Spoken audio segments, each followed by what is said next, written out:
Life could be a dream. Life could be a dream. Halo, perkenalkan, nama saya Judri Nurwe, saya mahasiswa IAKEN Ambon Prodi Pariwisata kelas. Saya ingin membahas materi terkait ilmu antropologi. Secara epistemologis, antropologi berasal dari bahasa Yunani, dari kata anthropos dan logos. Anthropos berarti manusia dan logos berarti ilmu. Dari arti kata itu berarti bahwa antropologi merupakan ilmu yang mempelajari manusia. Haviland menyatakan antropologi merupakan studi tentang umat manusia, berusaha menyusun generalisasi yang bermanfaat tentang manusia dan perilakunya dan untuk memperoleh pengertian yang lengkap tentang keanekaragaman manusia, 1985 banding 7. B. Sejarah ringkas lahirnya antropologi. Secara umum ilmu pengetahuan berasal dari filsafat. Ilmu-ilmu sosial, seperti sosiologi dan antropologi lahir setelah perkembangan ilmu-ilmu alam. Ilmu sosiologi muncul setelah industrialisasi berlangsung di Eropa. Pesatnya pertumbuhan industri menyebabkan berkembangnya kota-kota. Industri di Eropa. Industrialisasi sebabkan perubahan sosial masyarakat. Eropa, menyebabkan perubahan nilai-nilai di dalam masyarakat. Ini mendorong ilmuwan mempelajari keadaan masyarakat Eropa yang sedang berubah tersebut, lahirlah ilmu sosiologi. Pariwisata masyarakat, otonomi daerah pariwisata dan permasalahan kepariwisataan di Maluku. Masalah pariwisata di Maluku yaitu terbatasnya ketersediaan angkutan umum, layanan telekomunikasi seluler belum merata, ketersediaan air bersih di tempat umum sangat kurang. Dukungan sarana pendukung kepariwisataan lainnya juga masih sangat minim seperti pusat informasi wisata, hotel, jumlah guide dan fasilitas kesehatan juga masih sangat kurang. Konflik SARA di masa lalu masih menjadi pertimbangan masyarakat untuk mengunjungi Maluku, walaupun secara umum kondisi keamanan sudah relatif aman. Di samping itu, pendapatan asli daerah PAD Provinsi Maluku dari sektor pariwisata tahun 2013 mencapai Rp. 406,29 juta atau naik 2,32% disebanding tahun 2013 sebesar Rp. 397,35 juta. PAD tersebut bersumber dari biaya penarikan retribusi di 3 objek wisata, yaitu Pantai Namalatu, Pantai Liang dan kawasan Gong Perdamaian Dunia. Angka kunjungan di 3 objek wisata tersebut pada 2013 mencapai 109.626 orang. Jumlah kunjungan tersebut meliputi Pantai Liang sebanyak 66.399 orang, Gong Perdamaian Dunia sebesar 21.920 orang dan Pantai Namalatu sekitar 21.307 orang. Guna meningkatkan jumlah kunjungan di Pantai Liang, Disbudpar Provinsi Maluku merencanakan melakukan perbaikan sektor-sektor pendukung pariwisata, seperti penataan kios-kios dan bangunan-bangunan objek wisata. Masalah pariwisata Maluku tidak mungkin diselesaikan secara bersamaan, selain karena jumlah objek wisata potensial Maluku cukup banyak, kondisi geografis cukup berat berupa kepulauan tentu membutuhkan dana pengembangan yang cukup besar. Pariwisata adalah ajang ekonomi kreativitas yang menyediakan barang-barang berkualitas tinggi yang bersumber dari bahan lokal. Pariwisata juga adalah sarana penyaluran sumber daya alam maupun seni budaya, sehingga dalam mengembangkan sebuah destinasi wisata diperlukan perencanaan pembangunan secara bertahap dan sistematis dengan mempertimbangkan unsur-unsur sosial, budaya dan lingkungan hidup serta bermanfaat bagi masyarakat tidak hanya dari aspek ekonomi tetapi juga aspek persatuan dan kesatuan rakyat Maluku. Otonomi daerah dalam pembangunan pariwisata di Taman Nasional Kerinci Seblat TNKS. Desentralisasi merupakan penyerahan wewenang dari pemerintah pusat kepada pemerintah daerah untuk mengatur dan mengurus daerah mulai dari kebijakan perencanaan sampai pada implementasi dan pembiayaan dalam rangka demokrasi. Sedangkan otonomi adalah wewenang yang dimiliki daerah untuk mengurus rumah tangga sendiri sesuai dengan dan dalam rangka desentralisasi. Sejalan dengan prinsip tersebut dilaksanakan pula prinsip otonomi yang nyata dan bertanggung jawab. Prinsip otonomi nyata adalah suatu prinsip bahwa untuk menangani urusan pemerintahan dilaksanakan berdasarkan tugas, wewenang, dan kewajiban yang senyatanya telah ada dan berpotensi untuk tumbuh, hidup dan berkembang sesuai dengan potensi dan kekhasan daerah. Di Kabupaten Kerinci dan Kota Sungai Penuh yang memiliki wilayah sebagian besar hutan nasional, salah satu bentuk potensi daerah yang harus dikembangkan sesuai dengan potensi dan kekhasan daerah yaitu pembangunan di sektor pariwisata yang berwawasan lingkungan guna peningkatan kesejahteraan rakyat. Selanjutnya dalam Undang-Undang Nomor 32 Tahun 2004 tentang Pemerintahan Daerah, bahwa prinsip otonomi daerah menggunakan prinsip otonomi seluas-luasnya dalam arti daerah diberikan kewenangan mengurus dan mengatur semua urusan pemerintahan di luar yang menjadi urusan pemerintah yang ditetapkan dalam undang-undang. Daerah memiliki kewenangan membuat kebijakan daerah untuk memberi pelayanan, peningkatan peran serta prakarsa, dan pemberdayaan masyarakat yang bertujuan pada peningkatan kesejahteraan rakyat. Sejalan dengan prinsip tersebut dilaksanakan pula prinsip otonomi yang nyata dan bertanggung jawab. Prinsip otonomi nyata adalah suatu prinsip bahwa untuk menangani urusan pemerintahan dilaksanakan berdasarkan tugas, wewenang, dan kewajiban yang senyatanya telah ada dan berpotensi untuk tumbuh, hidup dan berkembang sesuai dengan potensi dan kekhasan daerah. Di Kabupaten Kerinci dan Kota Sungai Penuh yang memiliki wilayah sebagian besar hutan nasional, salah satu bentuk potensi daerah yang harus dikembangkan sesuai dengan potensi dan kekhasan daerah yaitu pembangunan di sektor pariwisata yang berwawasan lingkungan guna peningkatan kesejahteraan rakyat. Pembangunan kepariwisataan yang berwawasan lingkungan ini dikhususkan dalam pengembangan ekowisata. Ekowisata adalah pembangunan kepariwisataan yang memperhatikan prinsip-prinsip kelestarian lingkungan dengan nilai tambah yang kompetitif. Pola pembangunan tersebut senantiasa menerapkan pengelolaan sumber daya alam secara rasional dan bijaksana dengan menerapkan asas keterpaduan dan keselarasan antara kegiatan pembangunan dengan pengelolaan lingkungan secara berkesinambungan untuk meningkatkan kualitas hidup generasi sekarang tanpa mengurangi pemenuhan hidup bagi generasi yang akan datang dapat menjadi kegiatan memulihkan kerusakan hutan dan mengembalikan peranan masyarakat untuk ikut menjaga kelestarian hutan. Partisipasi masyarakat adalah keikutsertaan, keterlibatan, dan kesamaan anggota masyarakat dalam suatu kegiatan tertentu baik secara langsung maupun tidak langsung, sejak dari gagasan perumusan kebijakan, pelaksanaan program dan evaluasi, Rubiantoro dan Haryanto, 2013. Partisipasi masyarakat merupakan dasar untuk menciptakan pariwisata berkelanjutan, masyarakat. Partisipasi memainkan peran penting dalam tahap perencanaan hingga implementasinya, Glynn dan Simmons, 2017. Tujuan dari partisipasi masyarakat adalah agar masyarakat sadar bahwa mereka memiliki kekuatan untuk mengambil keputusan, dan mereka berhak mendapat manfaat dari pariwisata pengembangan yang telah mereka rencanakan. Tosun, 2000. Oleh karena itu, keterlibatan masyarakat dari proses perencanaan untuk pengambilan keputusan umumnya dianggap wajib. Cok, Macbeth dan Warren, 2007.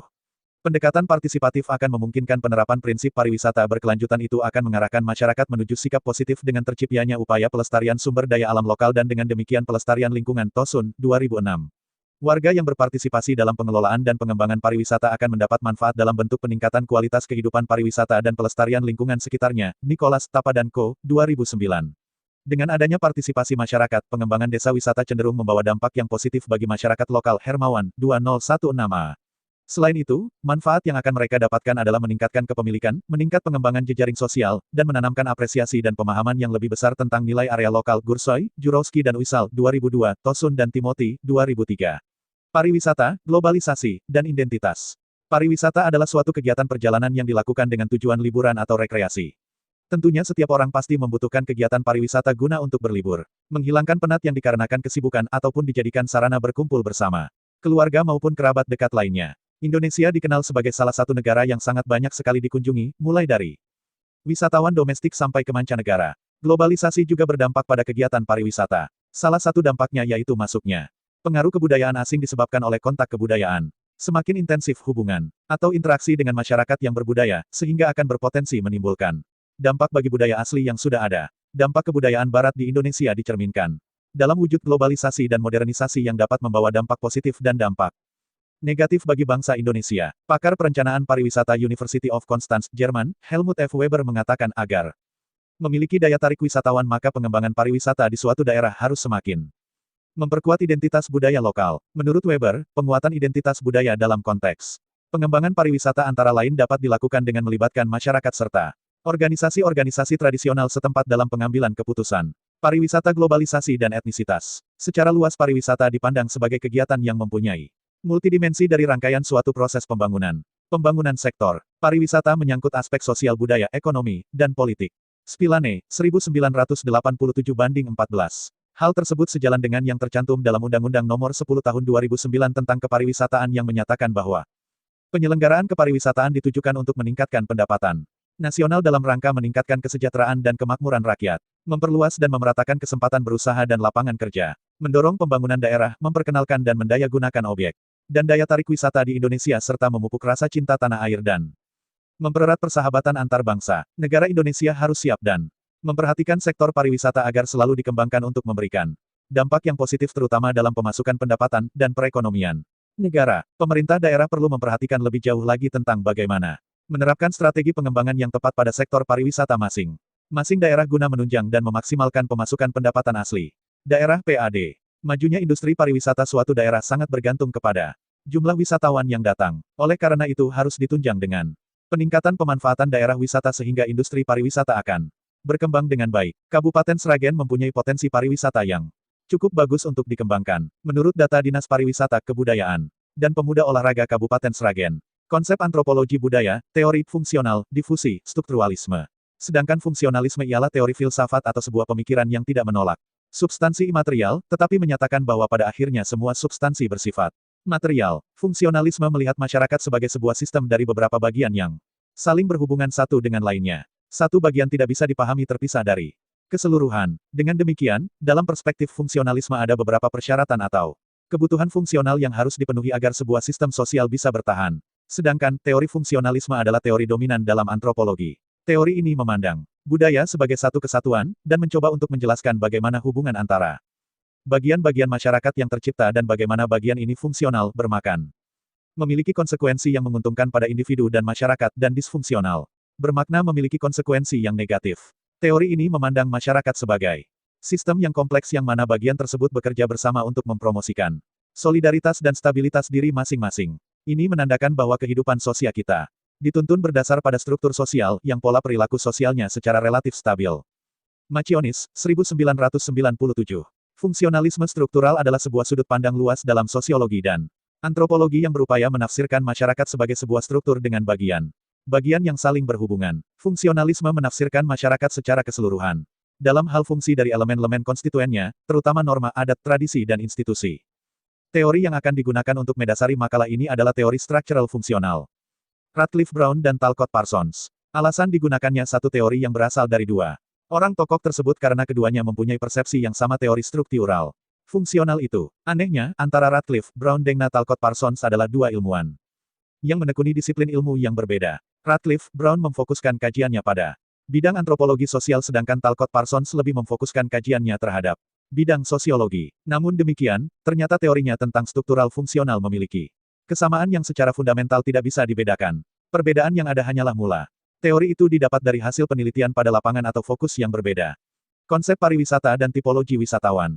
Tipologi wisatawan. Cohen dalam Pitana, 2010, membagi tipologi wisatawan menjadi 4 yaitu drifter yaitu wisatawan yang ingin mengunjungi daerah yang sama sekali belum diketahuinya dan bepergian dalam jumlah kecil. Explorer yaitu wisatawan yang melakukan perjalanan dengan mengatur perjalanannya sendiri dan tidak mau mengikuti jalan wisata yang sudah umum melainkan mencari hal yang tidak umum off the beaten path.